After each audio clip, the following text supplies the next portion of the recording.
Grabando. Vale, lo que no sé si estoy compartiendo pantalla. No, voy a compartir pantalla 1, compartir. Vale, buenas tardes, esto es una clase de lengua 2, es la última clase. ¿No se oye? Pues, ¿me oís todos o solamente es Sandra la que no me oye? Sí, me oyes, pues a ver, mira a ver, Sandra, si tienes algo que tienes el volumen bajo o algo así. A ver, el mezclador de volumen. Ahora, ¿no? Vale, venga, pues ya. Venga, pues estábamos comentando este poema de Rosalía de Castro, que pertenece al libro, que el único libro que tiene en español, en castellano, ya que las otras dos obras, de las tres que tiene, están en gallego, ¿no? Eran Follas Novas, Hojas Nuevas y Cantares Gallegos, que están en gallego, y luego en la obra de Madurez, que es la mejor obra, está en castellano, ¿vale?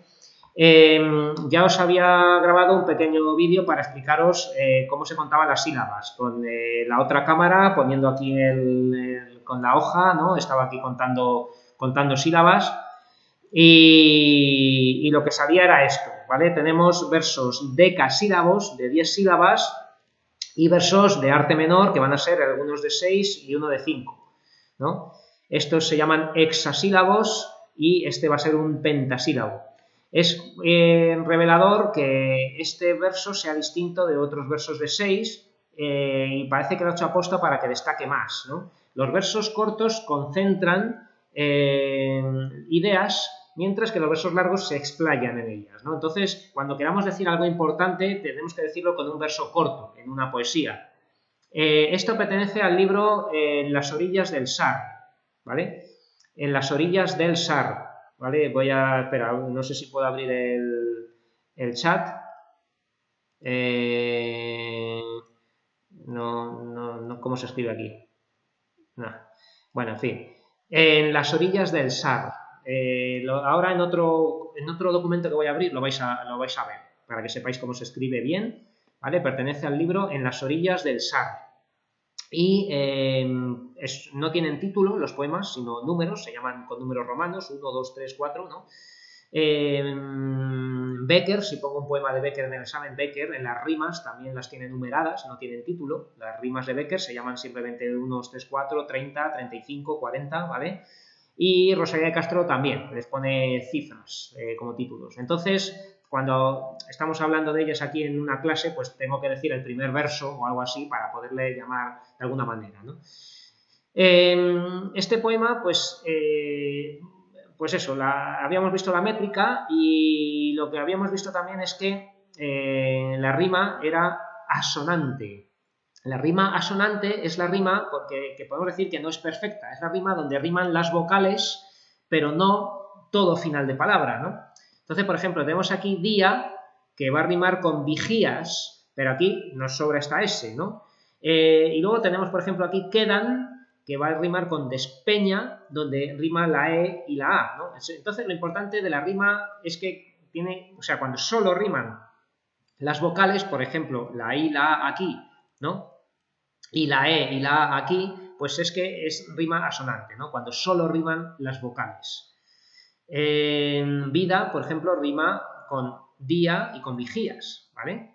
La I y la A, ¿no? Entonces, por eso tenemos esta. Y luego recordad que cuando los versos son de más de 8 sílabas, es decir, de 9 sílabas en adelante, se pone la letra en mayúscula. Y cuando son de 8 o menos, se pone la letra en minúscula. Entonces, esto es el esquema métrico que siempre va a haber que ponerlo en un poema y luego explicarlo. Aquí, por ejemplo, decimos que son 3 secuencias de versos. Estaba llamando secuencias con esto de no hablar de estrofas, ya que no son iguales. Aquí tenemos 5 versos, que encima son de 10, 10, 6, 10, 5, ¿no? Aquí 10, 6, ¿vale? Cuando no sean iguales, no se llaman estrofas, sino secuencias o tiradas de versos. Secuencias, series, tiradas de versos, ¿vale? de distintas medidas. El esquema métrico está anotado en el poema y la rima es asonante, ¿no? Pues aquí habría sido mejor ya decir pues, que son decasílabos, hexasílabos y un pentasílabo. Aquí, pues bueno, lo puse muy por encima, pero convendría explicarlo un poquito mejor. El tema es, pues se puede decir de varias maneras, ¿no? Pero en este caso, pues no os quedéis solamente en fugacidad del tiempo, porque este poema, cuando me lo han comentado algunos alumnos aquí en clase, me han hablado de lo rápido que pasa el tiempo. Sí, pero hay algo más. Esa rapidez con la que pasa el tiempo y los efectos que causan, ¿no? Los efectos que causa. En este caso es la pérdida de los recuerdos por la fugacidad del tiempo. Podemos expresar así el tema, ¿no? Aquí lo que he dicho es fugacidad del tiempo y la irremediable pérdida del recuerdo de un amor que se fue sin dejar rastro, por ejemplo. Un tema un poquito extenso, pero sería bastante preciso, ¿vale? Ya que está hablando de que entre que hora tras hora y tal, como torrente que se despeña, pasa la vida, ¿no? Que pasa la vida muy deprisa. Va a decir de cosas que se van para siempre y no pueden volver, devolverle a la flor su perfume después de marchita, ¿no? Cuando se ha marchitado la flor, ¿qué pasa con su perfume? Se fue, ¿vale? Cuando las ondas besan la playa, esta oración está incompleta, aquí habría otra figura retórica cuyo nombre no recuerdo ahora mismo, que es, bueno, se explica, ¿no? Cuando no sepáis una figura retórica lo explicáis, ¿no? Que se omite la parte anterior de la oración, ¿no? Igual que aquí dice devolverle a la flor su perfume, aquí está diciendo devolverle por así decir, devolverle el agua a las olas, ¿no? Cuando se deshacen cuando mueren en la playa, ¿no? Una vez que una ola se deshace en la playa, de esta manera que lo dice aquí tan líricamente, ¿no? Las ondas que besan la playa y que una tras otra besándola expiran, que mueren, ¿no? Expirar con X es morir, ya sabéis, ¿no? Cuando mueren las olas en la playa, pues ¿cómo van a volver? ¿Cómo van a volver igual que el perfume de la flor, ¿no? Pues cosas que se van para no volver, ¿vale? Cosas que no se pueden recuperar.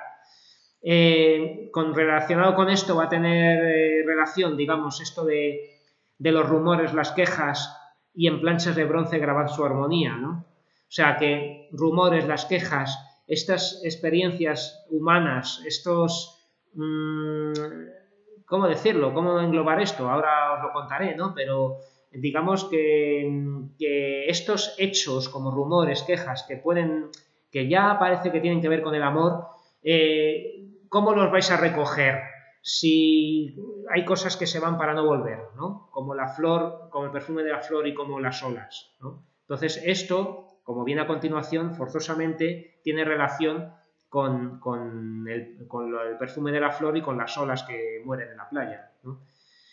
Y luego, y ya casi estoy haciendo la estructura también, ¿vale? Pues la tercera parte, la primera es esto, la rapidez del paso del tiempo, la segunda parte es lo irrecuperable después de haberlo perdido, haciendo alusión a lo que parecen recuerdos de una persona, y la tercera parte sería lo que, o sea, que es los momentos compartidos con una persona que se van sin dejar rastro, ¿no? ¿Cómo lo dice? Pues lo dice así: tiempos que fueron llantos y risas, negros tormentos, dulces mentiras. ¡Ay! ¿En dónde su rastro dejaron? ¿En dónde, alma mía? ¿No? Entonces, esta manera de decirlo es que no dejaron ningún rastro, ¿no? Y claro, esto tiene relación, guarda relación con el perfume de la flor que se va para siempre, con las olas de la playa que se van para siempre y con los rumores y las quejas que se van para siempre. Y bueno, y esto de las planchas de bronce ahora lo comentaré, ¿no? Entonces, después de bueno, vamos con las partes que os he contado. El primero estaría la contextualización, que aquí me la he saltado, pero en el poema siguiente os la voy a contar. El tema, el resumen, la estructura externa, que es la forma, es decir, la métrica del poema, la interna, que es de qué tratan las distintas partes del poema. En este caso hay 3 partes, pero podría haber 2, o sea, siempre tiene que haber 2 o 3, ¿no? Nuevamente. Y luego ya el punto más amplio es el de los recursos lingüísticos. Podemos atacar varias partes dentro de recursos, por así decir. Una que es muy fácil, que podéis decir siempre, es las funciones del lenguaje. Siempre vamos a tener función poética, porque estamos en una poesía. Entonces, no dejéis de decir nunca que aparece la función poética porque se embellece el mensaje. Con algún ejemplo que digáis, o si queréis, lo enlazáis con las figuras retóricas que voy a decir después, ¿vale? Aquí no está muy bien redactado esto porque lo he puesto esquemático, pero si quisiéramos hacer una redacción bien hecha, podríamos decir la función poética más tarde y relacionarla con las figuras retóricas. La función apelativa va a aparecer cuando aparece algo en segunda persona. Y en este caso vamos a tener verbos en segunda persona con el imperativo, porque tenemos devolvedle, recoged, ¿no? Estamos aquí en el poema y dice devolvedle a la flor su perfume, devolvedle vosotros, ¿no? Tenemos ahí una función apelativa porque se está llamando la atención sobre una segunda persona, sobre un receptor, un posible receptor, ¿no? Devolvedle a la flor su perfume. Esto no deja de ser un monólogo, realmente está hablando ella consigo misma, pero gramaticalmente tendríamos función apelativa con este devolvedle y con recoged, ¿no? También podría estar más o menos en esta pregunta, porque las preguntas se hacen a alguien, entonces serían también función apelativa, pero no lo he mencionado porque esto también es una pregunta que claramente se está haciendo a sí misma. De hecho,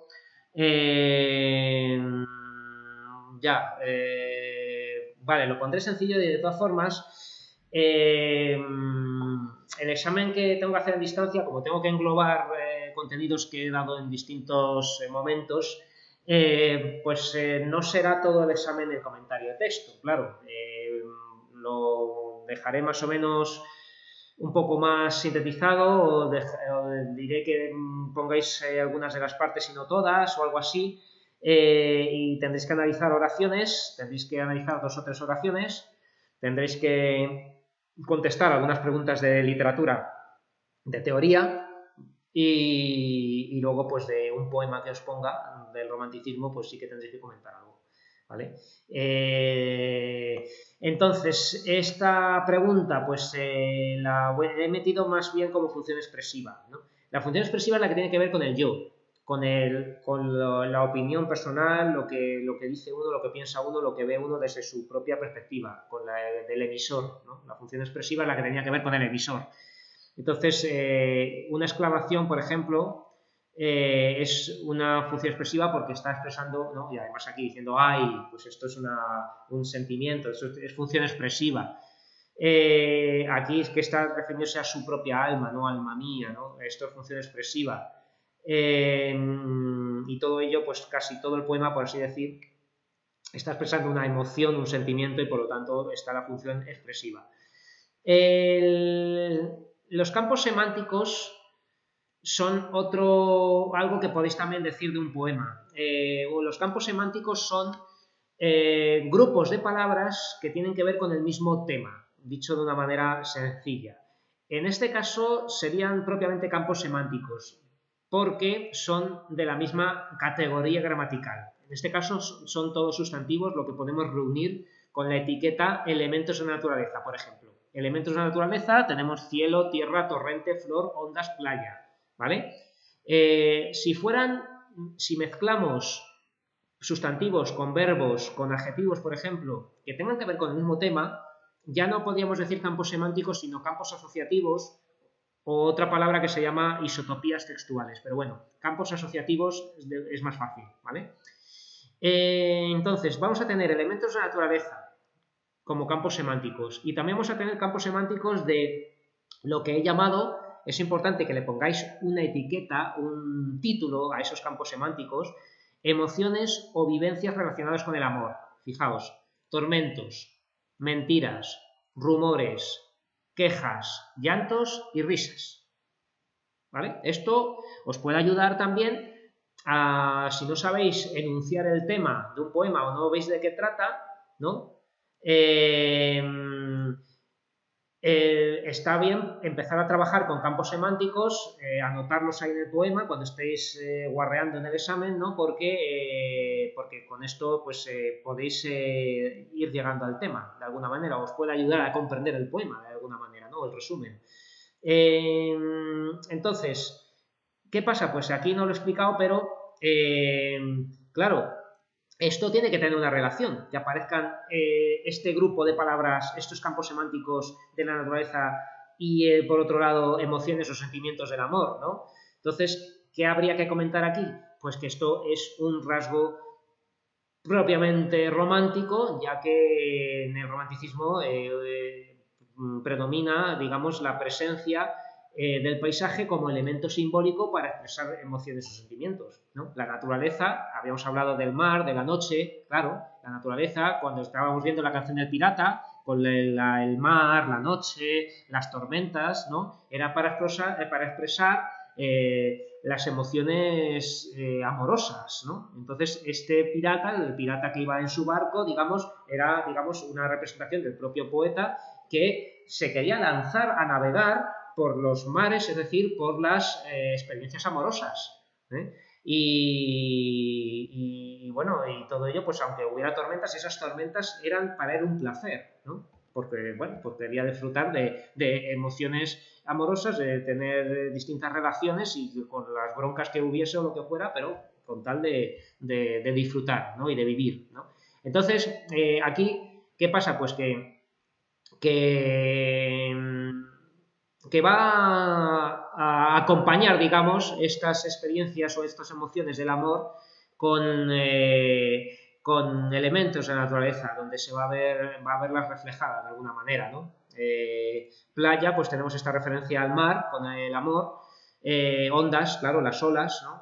Que además olas que expiran, olas que mueren. Esto va a tener que ver también con el tema, porque estamos hablando de que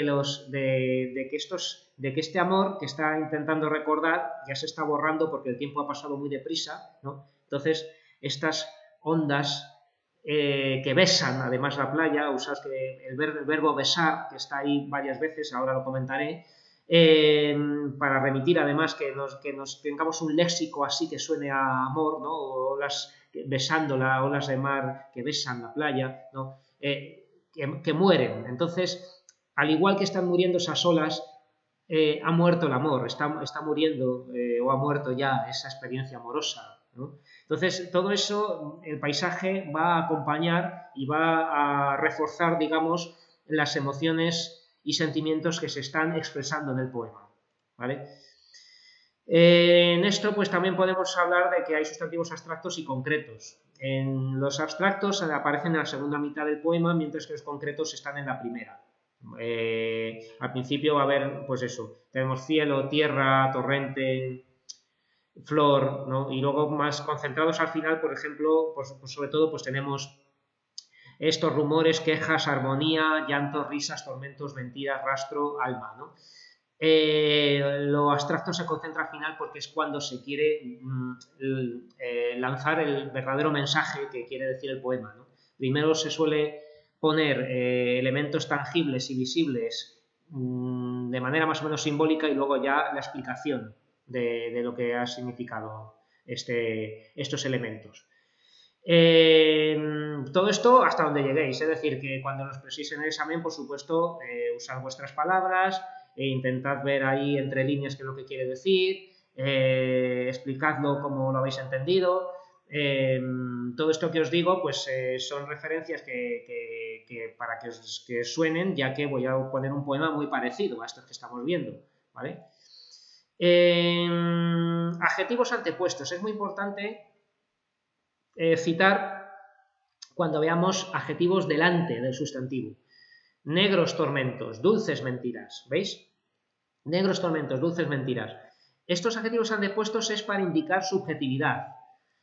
¿Qué quiere decir esto de la subjetividad? Pues que para ella, para la autora, para la poeta, esos tormentos eran negros y esas mentiras eran dulces, ¿no? No es para diferenciar de otro tipo de tormentos y otras mentiras, sino que para ella eran así. Esto no sé si lo he dicho en algún otro momento, que cuando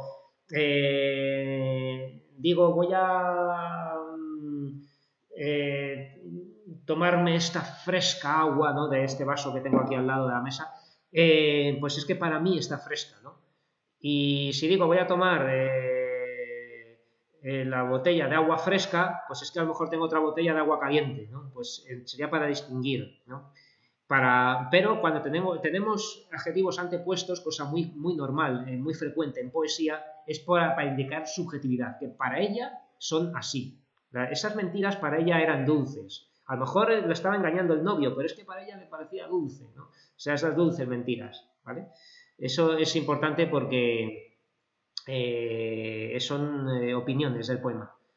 Exactamente, además el subjetivismo es una característica del romanticismo, ¿vale? Siempre es la propia visión del propio poeta, ¿no?, la que predomina en lo que está expresando, ¿vale? Entonces ahí estaría muy bien en el examen que lo relacionases con el rasgo del subjetivismo en el romanticismo. Bueno, y vamos a las figuras retóricas, que esto os da pavor y no es para tanto. Vamos a ver unas cuantas, va a haber alguna nueva, que si os la aprendéis pues ya la sabéis para siempre, pero unas cuantas que son muy fáciles y van a salir siempre también.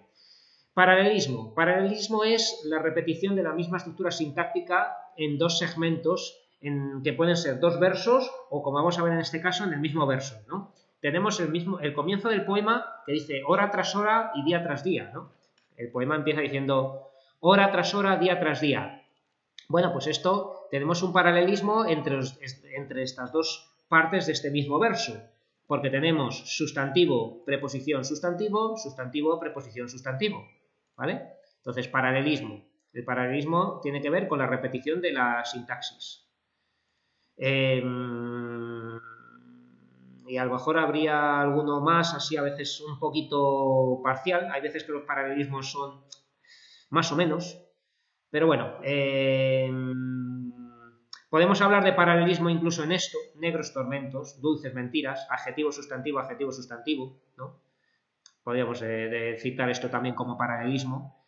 Cuando digáis una figura retórica en el poema, en el comentario, decís en qué verso está. Esto sería, por ejemplo, verso 13, paralelismo entre negros tormentos y dulces mentiras, lo citáis entre comillas y ya está, ¿vale? Decid el verso en el que está y las palabras que son. Seguimos. Paralelismo, encabalgamiento. El encabalgamiento va a salir mucho también. En este poema solo va a salir una vez clara, ¿no? Vamos a ver si me da tiempo a explicar el otro un poco para que veáis más. Encabalgamiento es cuando se interrumpe la unidad sintáctica, digamos, y de comprensión de una oración a final de verso para continuar en el siguiente.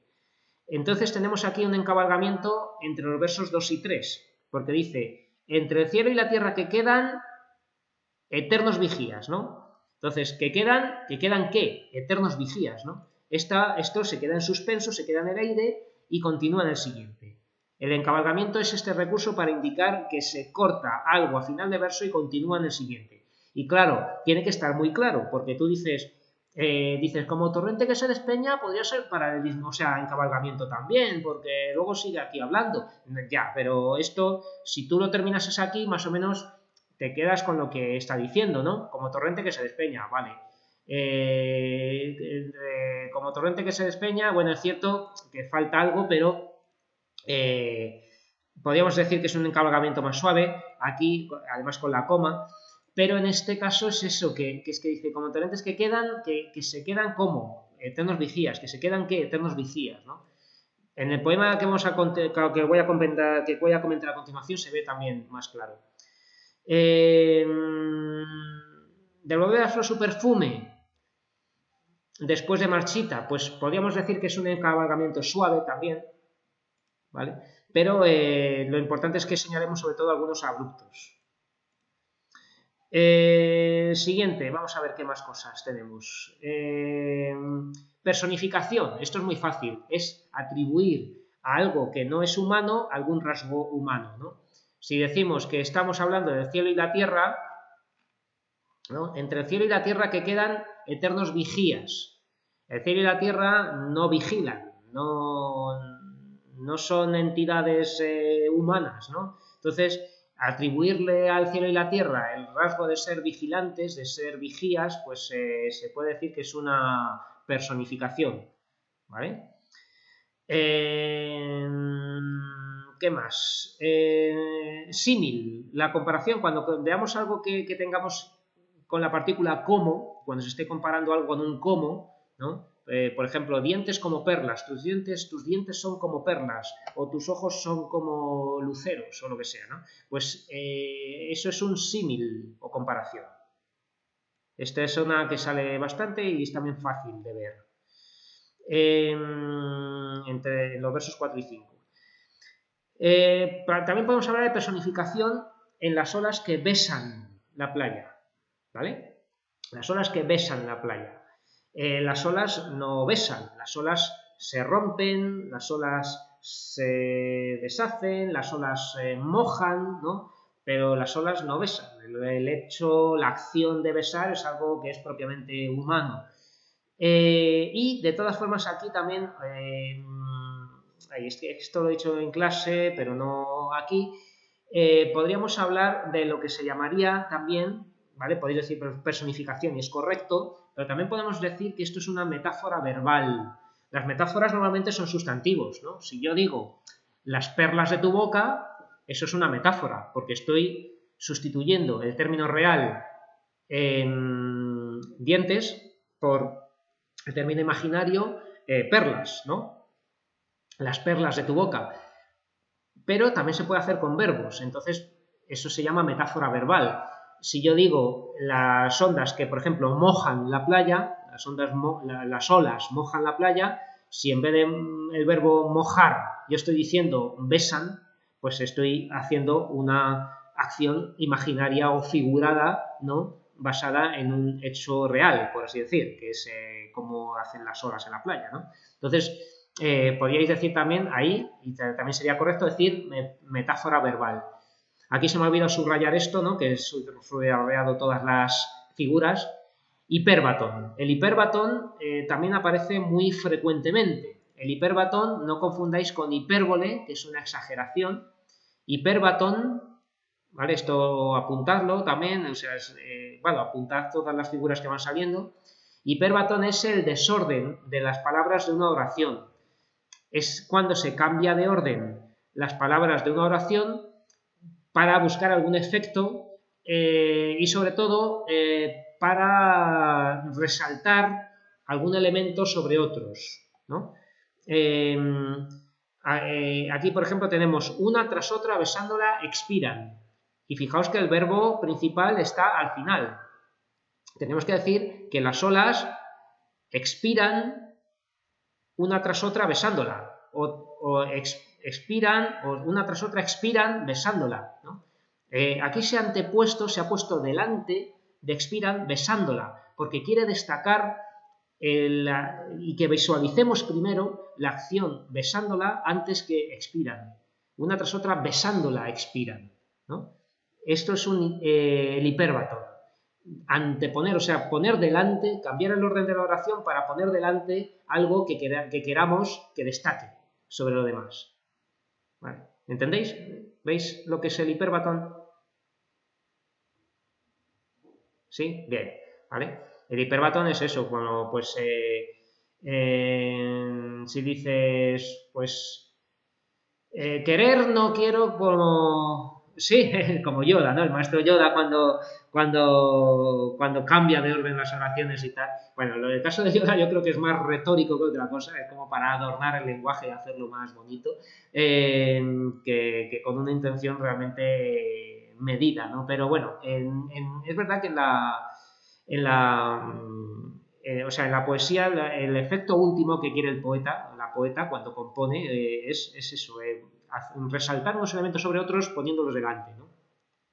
Bueno, tiene un nombre que os asusta mucho, políptotón. Esto os lo podéis decir a uno y os puede querer, a lo mejor cree que le estáis insultando, pero es muy fácil. El políptotón es una figura retórica que consiste en repetir dos palabras con el mismo lexema. En este caso vienen de besar, ¿no? Besan, y besándola, ¿no? El mismo lexema y distintos morfemas flexivos, ¿no? Por ejemplo, los morfemas flexivos, acordaos que eran género, número y desinencias verbales. Entonces tú puedes decir niños, niñas, ¿no? Entonces estarías haciendo un políptono. Y con los verbos, pues por ejemplo dices comer, comiendo, comido, comía, comiste, comió, ¿no? Pues todo eso sería políptono, porque mantenemos la misma raíz o lexema de la palabra y distintos morfemas flexivos, ¿vale? Y esto es una manera de repetir para insistir sobre esa idea, con distintos finales de palabra, ¿no? Por así decir, ¿vale? Pues besan y besándola, en los versos 8 y 9. La antítesis, esta es muy fácil y aparece mucho, que es el contraste de elementos de significados más o menos contrarios. Y estoy diciendo más o menos porque, por ejemplo, llantos y risas sí que son contrarios, ¿no? Pero, por ejemplo, negros y dulces también es antítesis. Pero claro, vosotros me diréis que lo contrario de negro es blanco y lo contrario de dulce es amargo. Pero estamos viendo que claramente hay un contraste semántico de significado entre negros y dulces, ¿no? Negros como sinónimo de amargos, digamos, ¿no? Y malos, ¿no? Y luego dulces pues como algo bueno, como algo, ¿no? Entonces, la antítesis la podéis buscar en eso, en términos que veamos que se oponen entre sí y además van a estar cercanos, ¿no? Una cosa que no me gusta que hagáis, es que, bueno, es que no está bien, es que digáis que es que, no, es que hay antítesis y buscáis cosas que están en el quinto pino, en el poema, ¿no? Que entre hora y rastro, entre tiempos, y, bueno, pues no. A ver, la antítesis tiene que estar más o menos cerca. Fijaos, aquí, por ejemplo, no la he dicho, pero también sería cielo y la tierra, ¿no? Esto es una antítesis. Cielo y tierra son elementos contrarios que están aquí contrastados uno contra otro, ¿no? Entre el cielo y la tierra. Pues esto también sería antítesis. No la he puesto, la tendría que haber puesto. Pero bueno, tampoco quería hacer muy extenso el poema, ¿no? Luego tenemos, ¿qué más?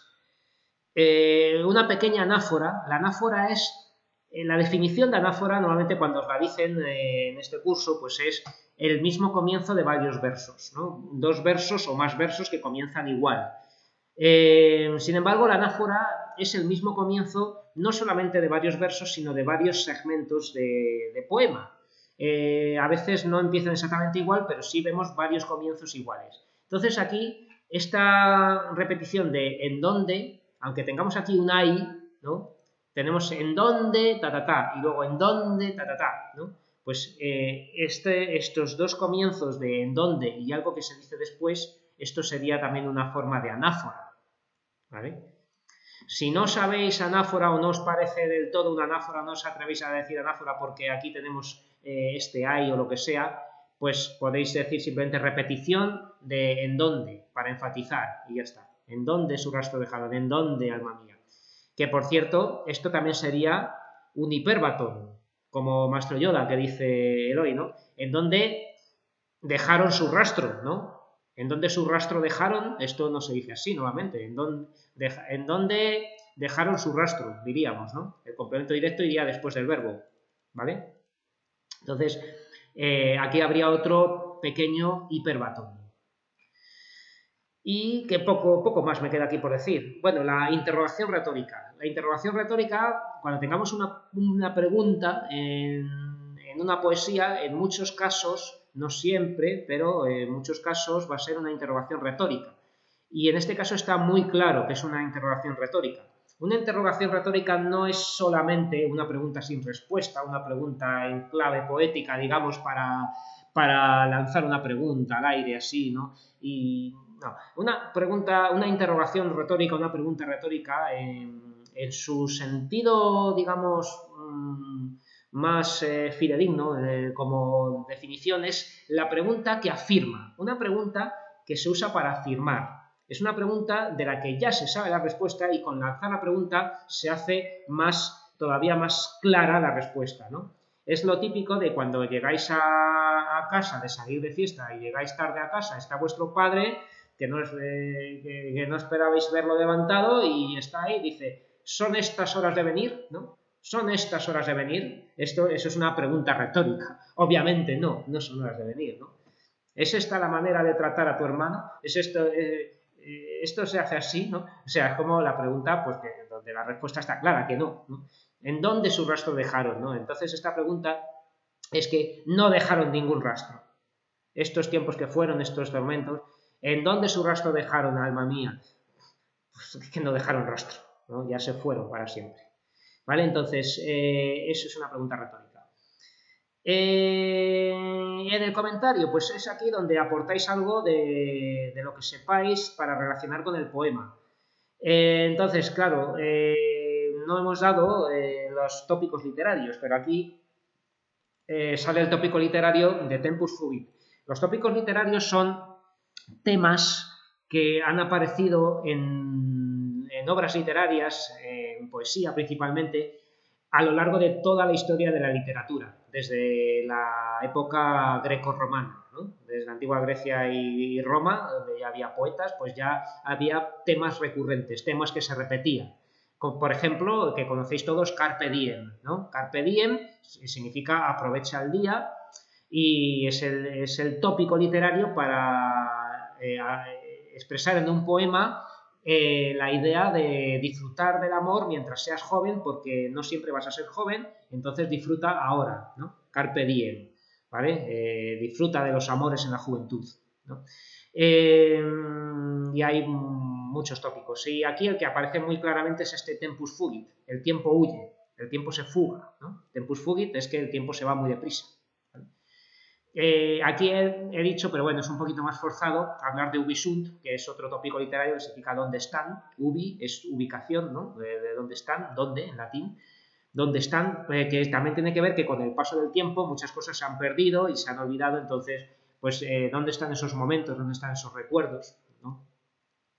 Y aquí me pongo a comentar lo de las planchas de bronce, que podríamos haber mencionado aquí como metáfora, pero es una metáfora tan interesante que merece ser comentada aparte, ¿no?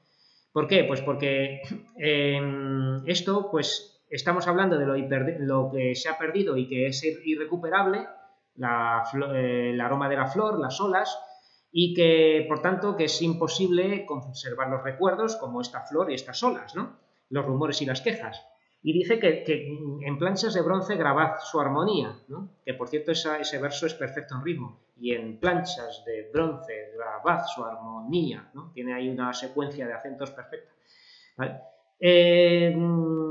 Pues esto, claro, remite a que es algo que ya ha quedado en la antigüedad, ¿no? Que como que este soporte, pues eso, remite al pasado de la antigüedad. Las planchas de bronce es donde se escribían leyes, donde se escribían epitafios de una lápida, donde se escribían, ¿no? Entonces, como diciendo que grabad en planchas de bronce eso que se ha perdido para siempre, porque es algo que pertenece al pasado, ¿no? Que son vivencias pasadas que son irrecuperables y muy lejanas. Y siempre pues viene bien en relacionar con el romanticismo. Como estabas diciendo tú, Sandra, cuando estabas ya soltando algo antes, pues puedes repetirlo hasta el final, ¿no? Rebosa sentimientos de pesimismo y amargura, que es muy frecuente en el romanticismo, tal. Y luego, pues sí que podéis lanzar aquí, aventurar alguna cosita de vuestra comprensión, como por ejemplo que esta relación tuvo momentos agradables por esto de las risas y de las dulces mentiras, que quizá eran mentiras que se decía a sí misma, la poeta, ¿no? Entonces, pues son maneras de concluir, digamos, el comentario. Y os iba a enseñar este otro, que me están diciendo los alumnos que tenía que haberlo explicado primero, porque se entiende mucho más fácil. Y es verdad, se entiende mucho más fácil, pero da lugar a explicar muchas más cosas, porque aquí, por ejemplo, me ha llevado 3 páginas. Cosa que no tenéis que hacer en el examen. En el examen, cuando os ponga el ejercicio, seguramente sea como mucho que sea una página del examen, ¿no? Que tengáis que escribir. Fijaos en este poema. Lo llamamos Sed de amores porque empieza hablando de así, ¿no? Sed de amores. Sed de amores tenía. Sed de amores tenía y dejaste que la apagase en tu boca, piadosa samaritana. Y te encontraste sin honra, ignorando que hay labios que secan y que manchan cuanto tocan. Lo ignorabas y ahora lo sabes. Pero yo sé también, pecadora compasiva, porque a veces hay compasiones traidoras, que si el sediento volviese a implorar misericordia, su sed de nuevo apagarás, samaritana piadosa. No volverá, te lo juro. Desde que una fuente enlodan con su pico esas aves de paso, se van a beber a otra. ¿Vale? Bien, pues bueno, aquí hay un error que me equivoqué yo al copiarlo, y es que la separación la tenía que haber hecho aquí, ¿vale? Este hueco tiene que estar aquí, ¿vale? Debajo de este y antes de este pero. Y aún así, esto lo estoy haciendo yo artificialmente para que veáis las tres partes que tiene el poema, ya que este poema está en una sola tirada, o sea, no está separado en secuencias, creo, ¿no? Al menos donde lo encontré yo copiado, estaba todo seguido.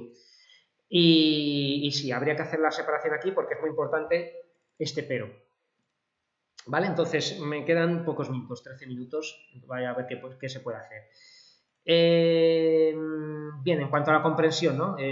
Lo comento un poquito más despacio. Sed de amores tenía alguien, ¿no? Porque porque aquí tenemos dejaste, todo va a estar en una segunda persona fingida porque está hablando consigo misma otra vez, ¿no? Está diciéndoselo a sí misma, dejaste que le apagase su boca. Entonces, sed de amores tenía él, este hombre, ¿no? Este hombre tenía sed de amores y dejaste que la apagase, que apagase esa sed él en tu boca. Piadosa samaritana, y se está llamando piadosa samaritana con un poquito de sorna, de pequeña burla, ¿no? Hacia sí misma, y con esta amonestación casi de cura, ¿no? Del ámbito eclesiástico, como si estuviera confesando, ¿no? Piadosa samaritana, ¿no? Es un término de la Biblia, ¿no? Los samaritanos son estos que van ayudando así altruistamente, ¿no? Dejaste que apagase su sed en tu boca, piadosa samaritana, ¿no? Y te encontraste sin honra, fuiste deshonrada, ¿no? Te deshonró, ignorando, porque ignorabas que hay labios que secan y que manchan cuando tocan, ¿no? Que hay labios, que hay hombres que lo manchan todo, que lo estropean todo, ¿no? Lo ignorabas y ahora lo sabes. Está diciéndose que eras tonta, ¿no? Este poema está diciendo, eras tonta, has sido tonta, has dejado que un hombre se aproveche de ti y mira cómo te has quedado, ¿no? Es lo que está diciendo aquí, ¿vale? Por eso lo han entendido enseguida vuestros compañeros de las clases presenciales y se han reído, o sea, lo han entendido, ¿vale? Pero aquí también dice una cosa muy interesante y muy relacionada con el romanticismo. Pero yo sé también, pecadora compasiva, fijaos que encabalgamiento, pecadora compasiva, ¿no? Todo está lleno de encabalgamientos, porque a veces hay compasiones traidoras, que volviese a implorar, ¿vale? Este poema sí que está lleno de encabalgamientos. Pero yo sé también, pecadora compasiva, porque a veces hay compasiones traidoras, ¿no? Que la compasión, que es algo que es bueno, que se supone que es para ayudar y tal, pues que eso pues, puede ser traidor, ¿no? Que si el sediento, este hombre que está pidiendo besos, ¿no? Volviese a implorar misericordia, estuviese volviendo a pedirle bésame, ¿no? Su sed de nuevo apagaras, ¿no? Este subjuntivo es un condicional, realmente funciona como un condicional. Su sed de nuevo apagarías, ¿no? Apagarías su sed de nuevo, samaritana piadosa. Otra vez jugando con esto de samaritana piadosa, piadosa samaritana. Y entonces está diciendo que a pesar de, ¿no? A pesar de, fijaos con este pero, que va a ser un contraste con lo anterior, a pesar de que la ha deshonrado, si volviese a aparecer este señor, ella volvería a acostarse con él. Es lo que está diciendo. Dice, como aparezca, otra vez me volvería a enrollar con él, ¿no? Pero luego vuelve a, digamos, a imponerse la razón, ¿no? Porque esto sería algo irracional, se vuelve a imponer la razón y dice, no volverá, te lo juro, desde que una fuente enlodan, desde que una fuente, ya veremos que esto es, la fuente es ella realmente, ¿no? La fuente es un símbolo de satisfacción amorosa, pero ella está en esa identificación con esa fuente, ¿no?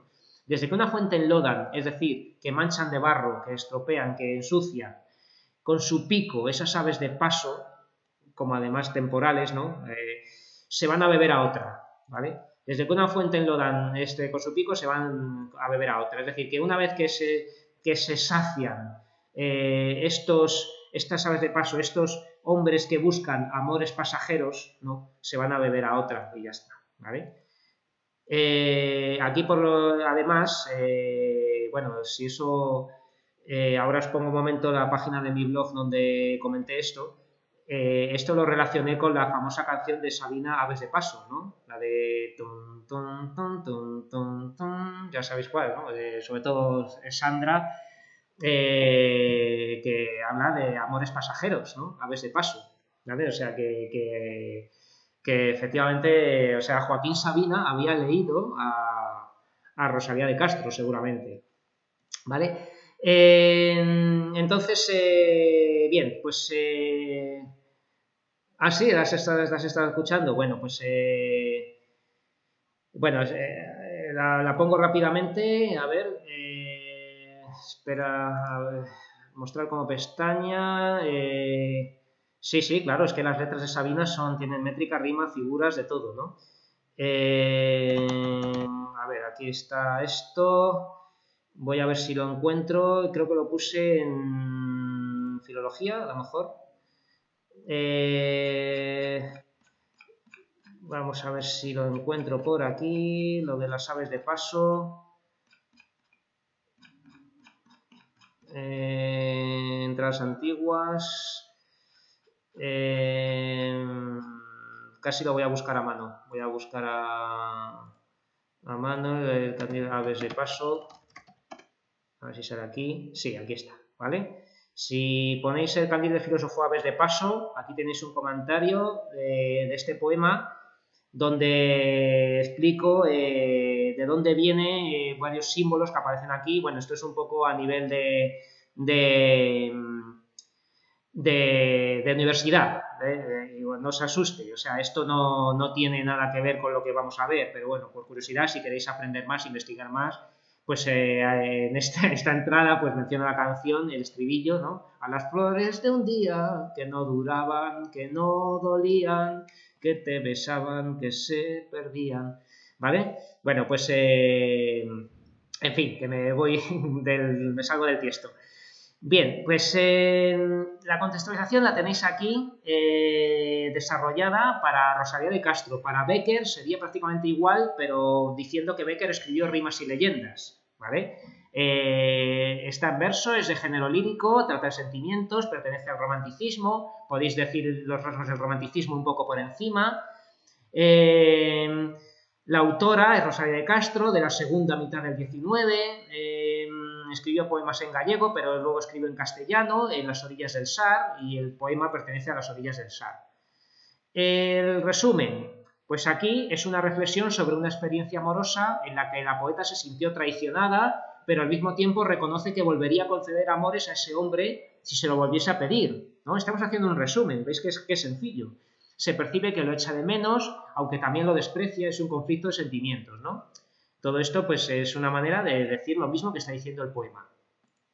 Fijaos aquí una cosa que no he dicho, que a pesar de, o sea, justo después de decir que volvería a besarle, ¿no? Dice, no volverá, te lo juro. Esto es muy divertido porque se ve claramente que está deseosa de que vuelva, ¿no? No volverá, te lo juro. Pues es que se muere de ganas de que vuelva, ¿no? Aquí hay esta manera de expresarlo está diciendo prácticamente lo contrario, pero bueno, esto es leer entre líneas, ¿no? Que es complicado y puede que no lo veáis a la primera. Seguimos. El tema, vuestros compañeros dijeron en clase deseo y desprecio de un amor traicionero. Bueno, pues es una manera de decirlo, ¿no? Una manera así más precisa, demasiado extensa, pero que también valdría, es conflicto interno entre esperanza y repulsa amorosas por un hombre que deshonró a la poeta, ¿no? Pues bueno, el conflicto interno entre esperanza y repulsa amorosas, no sé. Son distintas maneras de decir el tema. La estructura interna, pues, consistiría en estas tres partes. La primera parte, los versos 1 a 7, la poeta se amonesta a sí misma, ¿no? Se está llamando tonta, se amonesta a sí misma por el error de haberle concedido amor físico a un hombre que luego la deshonró, ¿no? Y lo del amor físico queda claro por lo que luego cuento de labios, boca, ¿no? Porque decimos sustantivos concretos que remiten a partes físicas del cuerpo relacionadas con el amor. Segunda parte, versos 8 a 14. En contraposición anterior, a partir del pero, ¿no? A partir del pero, reconoce tener el sentimiento contradictorio de que volvería a complacer a ese hombre si pudiera, ¿vale? Esto sería la segunda parte. Y la tercera parte, que serían los 4 últimos versos, se autoconvence de que ese tipo de hombres no vuelven y se van a buscar a otras mujeres para aprovecharse de ellas, ¿vale? Bueno, externamente es la estructura esa que tenéis ahí, rima asonante en los pares, versos decasílabos y octosílabos. Campos semánticos aquí son complicados, lo podéis leer en la aula virtual, pero aquí se nos complica un poco porque tenemos necesidad, satisfacción amorosa, virtud moral e inmoralidad, ¿vale? Los sustantivos que os digo, que hay concretos y abstractos, ¿no?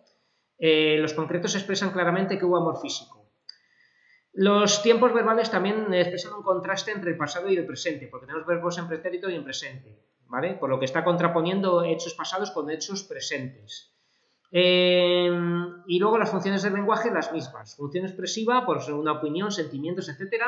Función apelativa, porque está usando verbos en segunda persona, aunque está hablando consigo misma. Y función poética con las siguientes figuras retóricas. Y aquí hay un pequeño error. Bueno, tenemos hipérbatos, como siempre, sed amores tenía, ¿no? Tenía sed amores. Su sed de nuevo apagaras su sed de nuevo. Enlodan una fuente enlodan. Encabalgamiento, que tenemos muchos. Metáfora, sed, que es como necesidad, ¿no? Una cosa que no habéis visto es el epíteto. El epíteto es un adjetivo que simplemente es para adornar, porque es algo que ya se supone. Un epíteto sería, por ejemplo, la blanca nieve, la verde hierba, el azul cielo, ¿no? Entonces, es un adjetivo que se pone delante para adornar, porque se supone. Entonces, si decimos piadosa samaritana, las samaritanas se supone que son piadosas, porque son generosas, ayudan. Entonces, aquí podemos decir epíteto, pero bueno, no es muy importante. Sinécdoque. Esta es una figura retórica nueva, cuyo nombre os puede asustar un poquito. Sinécdoque. La definición de sinécdoque es metáfora de la parte por el todo o el todo por la parte. ¿Qué es esto? Pues que en este caso es la parte por el todo. Una parte representa al todo. Es decir, que labios equivale a hombre, amante, ¿no? Aquí dice en el poema que hay labios que secan y que manchan cuanto tocan. Claro, aquí lo que está diciendo es que hay hombres que estropean todo, ¿no? No son los labios, es el hombre entero, ¿vale? Entonces, esto es una parte para referirse a un todo. Esto se llama sinécdoque, ¿no?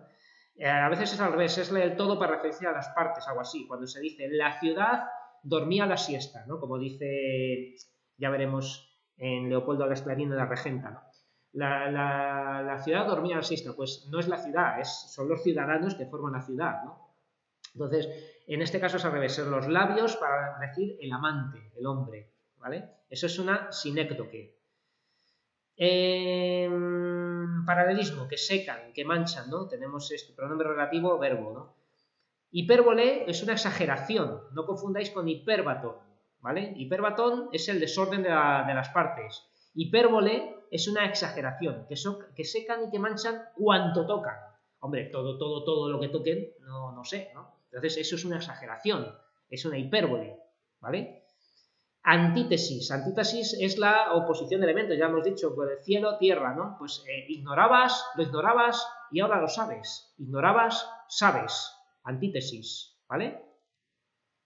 Personificación. Atribuir elementos humanos a cosas que no son humanas. Con pasiones traidoras, ¿no? Pues, bueno, bien, antítesis. Sin embargo, o sea, personificación. Aquí tengo que tachar antítesis, ¿vale? Esto lo tengo que tachar, ¿vale? Y decir que esto es un oxímoron, ¿vale? Porque os voy a explicar lo que es el oxímoron muy brevemente y ya me voy porque me van a echar, ¿vale?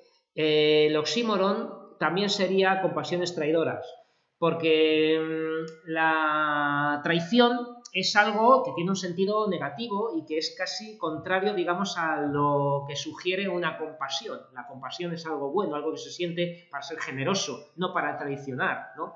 Entonces, ahí hay una especie de contraste de ideas irreconciliables, ¿no? Con pasiones traidoras, ¿vale? Entonces, el oxímoron es una figura retórica que se diferencia de la antítesis. La antítesis son dos elementos. Lo ignorabas, lo sabes. Cielo, tierra, ¿no? Fuego, hielo.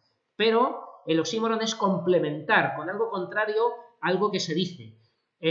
Por ejemplo, el ejemplo que si buscáis en internet oxímoron nos va a salir la soledad sonora, ¿no?